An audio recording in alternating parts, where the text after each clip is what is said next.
தஞ்சை மாவட்டம் கும்பகோணத்தில் பெய்து வரும் தொடர் மழை காரணமாக அறுவடைக்கு தயாரான சம்பா நெற்பயிர்கள் சாய்ந்ததால் விவசாயிகள் கவலையடைந்துள்ளனர். சம்பா நெல் அறுவடை பணிகள் இன்னும் 2 வாரங்களில் தொடங்கவுள்ள நிலையில் நேற்றிரவு முதல் விட்டு விட்டு பெய்து வரும் மழையால் வேப்பத்தூர், மகாராஜபுரம், கல்யாணபுரம் உள்ளிட்ட பகுதிகளில் அறுவடைக்கு தயாராக இருந்த நெற்பயிர்கள் சாய்ந்தன. இதனால் பெரும் இழப்பு ஏற்பட்டுள்ளதாக வேதனை தெரிவித்துள்ள விவசாயிகள், ஏற்கனவே கடந்த 2 ஆண்டுகளாக சேதமடைந்த நெற்பயிர்களுக்கு உரிய இழப்பீடு கிடைக்கவில்லை என குற்றம் சாட்டினர். எனவே தற்போதாவது சேதமடைந்த நெற்பயிர்களை முறையாக கணக்கெடுத்து விடியா திமுக அரசு உரிய இழப்பீடு வழங்க வேண்டும் என விவசாயிகள் வலியுறுத்தியுள்ளனர். போன வருஷம் முழங்கால அளவு தண்ணி இருந்ததுங்க, இந்த மாதிரி சாஞ்சிருந்தது. ஃபோட்டோ எடுத்தோம், எல்லாம் விரிவாக்க பண்ணலேருந்து வந்து பார்த்தாங்க, எல்லாம் செஞ்சாங்க.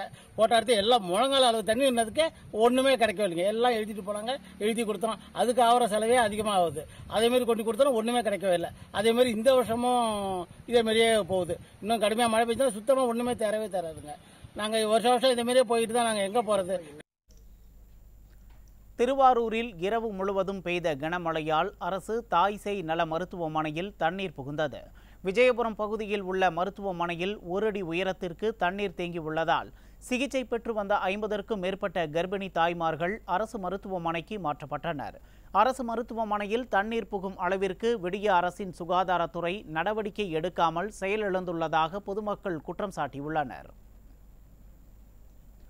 மயிலாடுதுறை மாவட்டம் சீர்காழியில் பெய்த கனமழையால் பொதுமக்களின் இயல்பு வாழ்க்கை முடங்கியுள்ளது.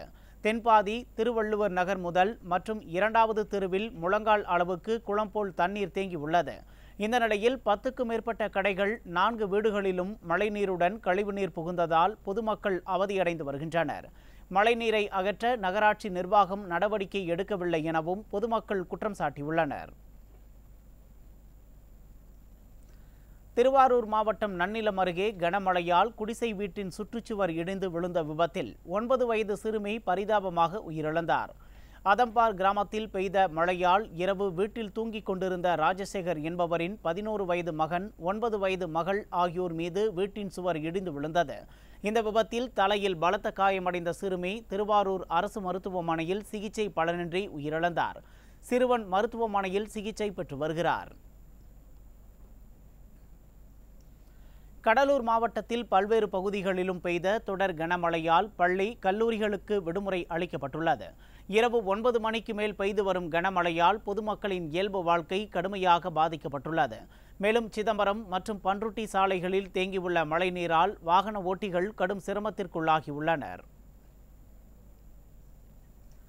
செங்கல்பட்டு மாவட்டம் மதுராந்தகம், மேல்மருவத்தூர், அச்சிறுபாக்கம், சித்தாமூர் ஆகிய பகுதிகளில் தொடர்ந்து கனமழை பெய்து வருவதால் நிலக்கடலை, தர்பூசணி உள்ளிட்ட பயிர்கள் மழைநீரில் மூழ்கி அழுகும் நிலையில் உள்ளதாக விவசாயிகள் வேதனை தெரிவித்துள்ளனர்.